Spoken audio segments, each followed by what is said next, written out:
In the meantime, Bloomberg's got a tantalizing bit of information. And, you know, the president, former President Donald Trump, in addition to his legal problems, he's thinking about, OK, now if I win the presidency again, who would I put, you know, in various cabinet jobs? And who exactly would I consider for vice president? What's interesting is we've heard a whole bunch of names, but according to Bloomberg, none of the names that have circulated as vice president are impressing him. And apparently the list of options is growing longer, not shorter. And in fact, apparently he told Vivek Ramaswamy to his face, "You're not going to be my running mate. Maybe you could be in the administration, maybe Department of Homeland Security, because you're a good speaker and you're the son of an immigrant." Yeah, he's an Indian-American immigrant, or his parents were. And yeah, he personally told Vivek this, but Vivek could get a cabinet position. Yep.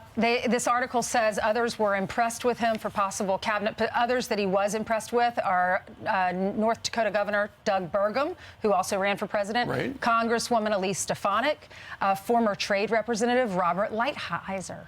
Right. All cabinet potential. So on the VP list, it's Tim Scott, Tulsi Gabbard, Byron Donalds, Kristi Noem, Greg Abbott, interesting, and J.D. Vance. And according to that article, Brian, Lindsey Graham is on the list, and John Thune. Well, that's it. Well, I know Lindsey Graham and John Thune were heavy for Tim Scott, so he might have put him there too. McCarthy would be a natural chief of staff. I mean, you can't get a better resume for chief of staff. Knows how things knows work. The executive branch, right. knows foreign policy, knows the president, knows Congress. Right, and Trump asked him to do it last time, but he wanted to be speaker. So what I'm hearing from the Trump camp, the main thing, there's a split when it comes to some of the stuff that the president wants. There is the loyalty question, and then there's the person that he feels like is going to garner more support within the party. Right. So deliver a state. Exactly.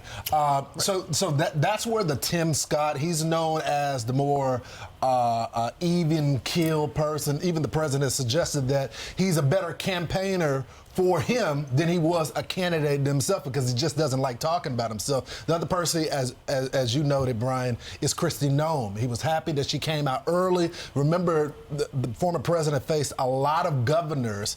He complimented her for being one of the few governors that said, listen, I just don't have a shot in winning. That's why I'm not going to run. Well, it says the AG picks he's looking at, too, are Senator Mike Lee and Ted Cruz. Jason Miller was asked about this, who works for Trump's campaign, and he said it's too early to speculate on this. And he said if you really want to know the truth, it has to come from the mouth of Donald Trump. Right, because he's ultimately up until the last minute, Mike Pence was not going to be the pick. They kind of got stuck on a plane. They said, listen, you want me to be the pick.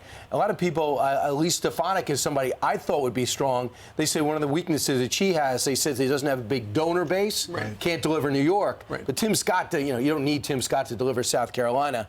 Also, I know for a fact that Doug Burgum's being heavily vetted. Right. They have hit it off. They have this business thing together, and they think they complement each other well. He's and also a billionaire. And one thing I saw to Mr. and Mrs. Burgum, they couldn't believe how the Trump machine was working. They had flown to a few events with him, and they say the way on the plane, the way everyone has their own position, hear a pin drop. He loved the way Trump organized everyone. It's a different campaign from 2016 and 2020. Right. And he's a self-made success. Right. Some of the other names that we have heard in the last couple of weeks, remember we heard that apparently Ron DeSantis had spoken to Donald Trump on the phone. They had a private conversation. Ron DeSantis will not be Trump's vice president because apparently behind the scenes, according to this article, Trump vents about him a lot.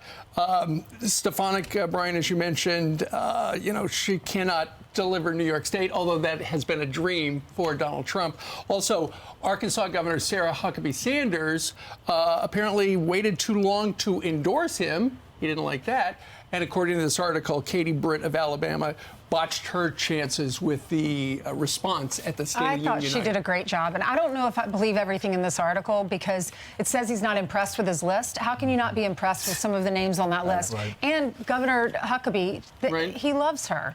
We're just Sanders. reporting I know. what Bloomberg's This is saying. just the article. I'm Steve Ducey. I'm Brian Kilmeade. And I'm Ainsley Earhart. And click here to subscribe to the Fox News YouTube page to catch our hottest interviews and most compelling analysis.